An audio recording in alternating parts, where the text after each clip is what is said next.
أعوذ بالله من الشيطان الرجيم. بسم الله الرحمن الرحيم. يا أيها الذين آمنوا استعينوا بالصبر والصلاة إن الله مع الصابرين. ولا تقولوا لمن يقتل في سبيل الله أموات بل أحياء ولكن لا تشعرون.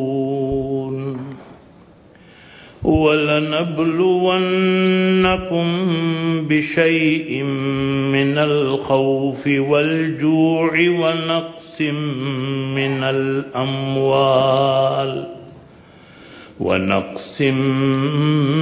الأموال والأنفس والثمرات وبشر الصابرين الذين إذا أصابتهم مصيبة قالوا إنا لله وإنا إليه راجعون.